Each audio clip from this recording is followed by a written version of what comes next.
pse duheshin këto $6 milion për këtë damk, nëse kjo damk ishte damka e një komploti të Sorosit me mua dhe duke shfrytzuar vullën e Shteteve të Bashkuara, pse duheshin këto $6 milion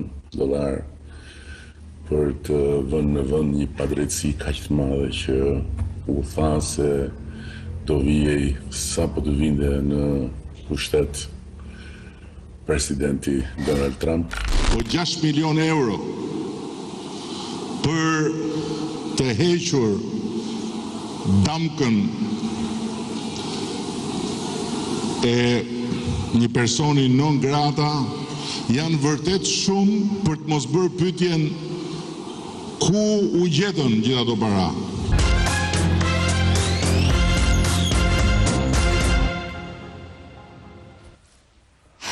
Shumë është diskutuar. Urdhë? Shumë është diskutuar. 6 milion euro, ja që pas kanë para, po e bën për vete, jo për partin. Ati i kanë plas ujrat e zeza në shtëpi. Ç'do me thonë? Ta them ty pse. Sepse ai ndeti dhe mendoj se do i mashtroj shqiptarët me Knetën, me Çyrykun, me fjalë të tjera, dhe tani që shqiptarët u spostuan dhe programi ynë u bë magnet për ta, që ta dishti, ka një revolt të brendshme shumë serioze tek kandidatë e Partisë Socialiste. Të them me përgjegjësi të plot. Sepse kandidatë e Partisë Socialiste nuk mund të imagjinojnë kurrë që të bëjnë 2 muaj fushat, Kneta bufi, Kneta Çyrykja, kjo gjëra të tilla në një kohë kur kontrapartë e tyre shkon me program për të gjitha dhe cila ishte tjetra i ndaloi të vinë në debat me rivalt. Pra, ai tani e kuptoi, nuk e kthej dot. Sot doli me një vendim pjesë të programit tim. Falje. Jo, po është programimi. Po unë tani kam rastin ta shpreh këtu. Por, më fal, jo kam një gjë tjetër. Garantoj të gjithë qytetarët, jo vetëm me gjobat inspektoriateve, po dhe me gjobat të keshit dhe të ujësillësit dhe të gjitha kredite këqija, ata çdo kamat dhe gjobë për kredite këqija të vogla apo të mëdha do falet. Ta dim këtë. Kjo është pjesë e programit. Jo, kjo është pjesë esenciale e programit. Dakor. Sepse ai çfarë bëri sot? Ai mlodhi qeverinë sot për të firmosur një pjesë programit tim.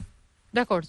Po kush e pengoi atë 12 vjet nga 2015 ta gjerë sot për 10 vjet për të bërë këtë që bëri sot? Kjo është një akt në panik, se do të kap anën psikologjike. Ky është akti atij që e kuptoi që dështoi dhe me atë Çyryk dhe me ato Knet, me Zhaba, me këto, me ato shqiptarët i fyu shqiptarët. Ky unë thash para Grida. Ajo fushata e tij është fyrje për qytetarët. Po kur thot ti, fal minut. E vën buxhetin aty 16 milion për 760.000 pensionistë. Dhe ligji për të vu minimum jetik 200 euro. Jo, thot, kjo çon katastrofë. Në i humner. Pra, ky tani po paguën keq dhe ditën e diel merr ndëshkimin shembullor nga ditën e diel të hëna apo të marr që do bëhet numërim dakord. Aja vlen tani të ai është i sfazur. Është i sfazur, jo e pat në studio. E kishin këtu në studio. Doktor, vetëm se keni pse nuk ja u tha ju, më thuaj më pak. Pse nuk tha ju që do fal gjobat? Nuk e tha. I erdhi një ide geniale të nesërme. Pse nuk e tha? Po, i erdhi një ide geniale të nesërme. Tani se erdhi veza, e pa që po humet, iku, bori fund. Këto janë taktikat e tij, po dhe taktike juaja. Po ka shqiptar që beson atij këtë. Doktor, edhe taktike juaja. Se tani ka dhe moment tjetër dhe unë e fuzoj të lutem me që jam këtu. Po. Kam një mesazh për gjithë administratën. Mesazhi im është dhe mundësisht të më ndëgjojnë. Në mënyrë absolute, çdo punojësi kësaj administrate që ka zbatur ligjin dhe është treguar shërbëtor fisnik i qytetarëve, ai do të jetë shumë i nderuar nga ne, konsiderohet aset kombëtar, vetëm ditën e diel e ftoj të votoj për historinë, të votoj për të ndarë nga kjo e keqe që ka kap shqiptar. Tani unë ju lash me shumë respekt që ju të thonit gjë tjetër plotësisht nga ajo që pyeta. Dhe këtë e keni bërë në karrierën tuaj politike mjeshtrisht gjithmonë. Sali Berisha e pyet për një gjë, të kthehen përgjigje për një gjë tjetër, ka qenë po shumë rrallë. Edhe nuk kam as vetë qef. Do gjithmonë në fakt, po. Jo, nuk e kam vetë qef. Më pëlqeu shumë që qeshën ata, edhe e kam me ata. Tani i kthehen përsëri pyetjes, se unë mbaj mend çfarë pyeta.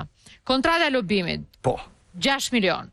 Është një 6 milionsh i cili kundërshtari ju a përdor si para që i keni, ku i gjetën ata para, dhe nga ana tjetër thot, ja se nënkupton që ja sa shumë kanë dhe sa të pasur janë për problemet personale. Do me thënë, është çështje personale kjo e lobimit, dhe a ishte momenti për ta pasur tani këtë kontratë? Fali minutë, çështje personale nuk ka asgjë personale në atë lobim. Ai lobim është një kontratë s'është e Partisë Demokratike, është e fondacionit shqiptaro-amerikan Make Albania Great Again, bën Shqipërinë të madhe përsëri, në të cilën, po, tani do ta pranojmë, se këto vite u hudh aq balt, ai pa dorë hapur, ai urohej pa u hap kutitë e votimit fitore ati. Na kujtohet të gjithë në këto. E ke fjalën për reagimin e SBA-ve ose ambasadës? Po, shiko, më falni minutë, jo, s'ishte vetëm ose, ishte me gjerë kjo. Ishte me gjerë kjo. Ndaj dhe ne, për kauzat e drejtat shqiptarve, jo të Sali Berisha, jo, unë kam fitu kauzën tim, ai s'përveshën që ai nuk është në ashu, unë kam fitu kauzën time. Nuk kam dhënë asgjë për të fitu kauzën time, vetëm kam mbrojt kauzën. Po, por problemi është... Pra kontrata nuk lidhet me çështjen tuaj non grata. Kush? Kontrata nuk lidhet me çështjen tuaj non grata. Kontrata nuk ka asnjë fjalë për çështjen time non grata. Kontrata ka marrëdhëniet Shqipëri-Shtetet Bashkuara, të Partisë Demokratike, më fal, Shqipëri-Shtetet Bashkuara të Amerikës. Apo bën zgjedhje, nuk është Krisi që do bëj avokatin e zgjedhjeve në Shqipëri në Shtetet Bashkuara. Se ky është deklarata